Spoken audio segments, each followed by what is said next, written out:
ఆకాశంలో మబ్బులు చూసి మురిసిపోయేలోపే నైరుతి రుతుపవనాలు ఒక్కసారిగా ముఖం చాటేశాయి. కేరళను సకాలంలో తాకి చకచకా కదిలిన మాన్సూన్ ఇప్పుడు దేశవ్యాప్తంగా పూర్తిగా బలహీనపడిపోయింది. జూన్ 15 వచ్చేసిన ఆశించిన స్థాయిలో ఒక్క భారీ వాన పడలేదు సరికదా, ఆకాశం అసలు మబ్బులు లేకుండా కంప్లీట్ గా డ్రైగా మారిపోయింది. అసలు ఎందుకు ఇలా జరిగింది?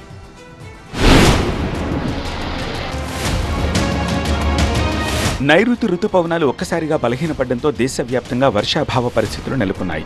భారత వాతావరణ శాఖ గణాంకాలను పరిశీలిస్తే ప్రస్తుతం మాన్సూన్ ప్రభావం దేశంలో దాదాపు కనుమరుగైనట్టే కనిపిస్తోంది. జూన్ 4 నుంచి జూన్ 15 వరకు దేశంలో సాధారణంగా 53.7 మిల్లీమీటర్ల వర్షపాతం నమోదు కావాల్సి ఉండగా అందులో సగం కూడా కురవలేదు. కేవలం 19.2 మిల్లీమీటర్ల అత్యల్ప వర్షపాతమే నమోదైంది.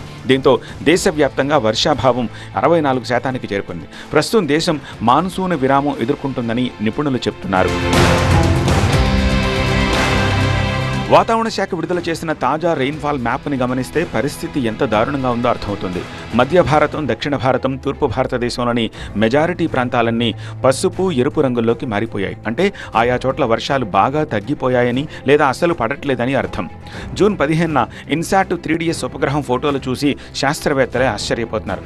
సాధారణంగా ఈ సీజన్ అంతా ఆకాశమంతా దట్టమైన నల్లటి మేఘాలతో నిండిపోవాలి. కానీ ఇప్పుడు ద్వీపకల్ప భారతం, మధ్య భారత ప్రాంతాల్లో ఆకాశం అసలు మబ్బులు లేకుండా పొడిగా క్లియర్గా కనిపిస్తోంది.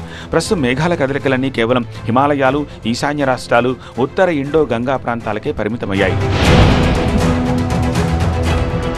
వాస్తవానికి కొద్ది రోజుల క్రితమే రుతుపవనాలు కర్ణాటక, తెలంగాణ, ఆంధ్రప్రదేశ్, మహారాష్ట్ర సహా మధ్య భారత ప్రాంతాల్లోకి ఎంటర్ అయ్యాయి. కానీ ఎక్కడా ఆశించిన స్థాయిలో వానలు పడలేదు. దీనికి సముద్రాల్లో తేమ కొరత కాదని, భూమికి కొన్ని కిలోమీటర్ల ఎత్తులో ఏర్పడిన అసాధారణ వాతావరణ పరిస్థితులేనని వాతావరణ శాస్త్రవేత్తలు విశ్లేషిస్తున్నారు. పశ్చిమ దిశ నుంచి తూర్పు వైపు వేగంగా వీచే వెస్ట్లరీ జెట్ స్ట్రీమ్ గాలులు ఈసారి సాధారణ స్థానం కంటే వేగంగా కిందకు అంటే దక్షిణ దిశగా జరిగాయి. దీనివల్ల మనకు వర్షాలు తెచ్చే ఈస్టరీ జెట్ స్ట్రీమ్ గాలుల పనితీరు దెబ్బతింది. సాధారణంగా ఈస్టరీ జెట్ గాలులు వీచినప్పుడే గాలి పైకి లేచి ఉరుములు మెరుపులతో కూడిన వర్షపు మేఘాలు తయారవుతాయి.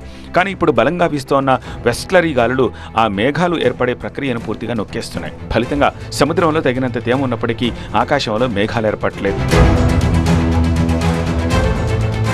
వాతావరణ నిపుణులు దీన్ని ఎగువ వాతావరణంలో జరుగుతున్న మార్పుల వల్ల ఏర్పడిన తాత్కాలిక మాన్సూన్ విరామంగా అభివర్ణిస్తున్నారు. అయితే ఈ వారాంతానికి జెట్ స్ట్రీమ్ ప్రభావం క్రమంగా బలహీనపడే అవకాశం ఉందని చెప్తున్నారు. దీనివల్ల మాన్సూన్ వ్యవస్థ మళ్లీ పునర్వ్యవస్థీకరించుకొని దేశంలోని అనేక ప్రాంతాల్లో వర్షాలు పుంజుకునే సూచనలు కనిపిస్తున్నాయి. అప్పటి వరకు దేశంలోని చాలా ప్రాంతాలు విస్తృత వర్షాల కోసం మరికొన్ని రోజులు ఎదురు చూడక తప్పదు.